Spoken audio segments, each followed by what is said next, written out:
குயிக்கான ஈஸியான சாம்பார் எப்படி பண்ணலாம்னு பார்க்கலாம்.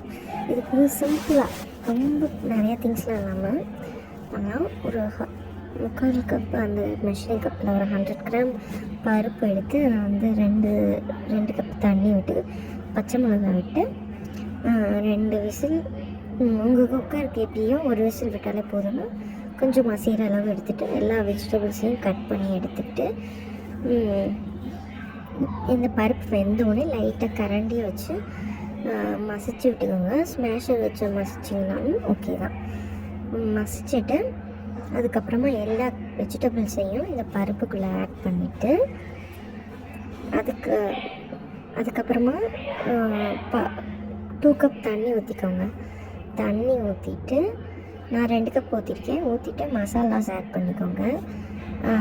மஞ்சத்தூள், ஜீரகத்தூள் 2 ஸ்பூன் போட்டுக்கோங்க. சோம்புத்தூள் 1/4 ஸ்பூன், மல்லித்தூள் 1/2 ஸ்பூன் போட்டுட்டு மிளகாத்தூள் வந்து 1/2 ஸ்பூன் போட்டுக்கோங்க. கொஞ்சமாக பெருங்காயம், உப்பு, இது எல்லாமே போட்டுட்டு தண்ணி போட்டு மிக்ஸ் பண்ணிவிட்டு லிட்டை க்ளோஸ் பண்ணி மூடி வச்சிங்கன்னா விசில் வரும். விசில் வந்துட்டு ஒரு விசில் இல்லைன்னா 2 விசில் போதும். அதுக்கு மேலே வச்சிங்கன்னா குழஞ்சிடும் காயெல்லாம். வச்சு எடுத்துட்டிங்கன்னா சூப்பரான சாம்பார் கிடச்சிரும். அதை நீங்கள் தாளித்து சர்வ் பண்ணலாம். எல்லாருக்கும் செய்யலாம். இது வந்து இன்ஸ்டண்ட்டாக காலைல பிள்ளைங்களுக்கு தூங்கி எழுந்திருக்க லேட் ஆகிடுச்சு, இல்லை யாராவது வந்திருக்காங்க டக்குன்னு சாம்பார் வைக்கணும், சீக்கிரமாக சாம்பார் வைக்கணும்னா நீங்கள் பருப்பை விசில் போட்டுட்டு காயெல்லாம் வெட்டிட்டு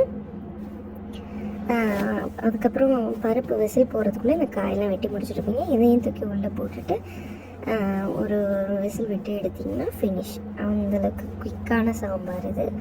மேக்ஸிமம் ஒரு 15 மினிட்ஸ் to 20 மினிட்ஸ் தான் அந்த சாம்பாருக்கு எடுத்துக்கும். சைட் பை சைடு வந்து ரைஸ் வச்சு விட்டிங்கன்னா சாம்பார் ரைஸ் ரெண்டுமே ரெடி ஆகிருக்கும்.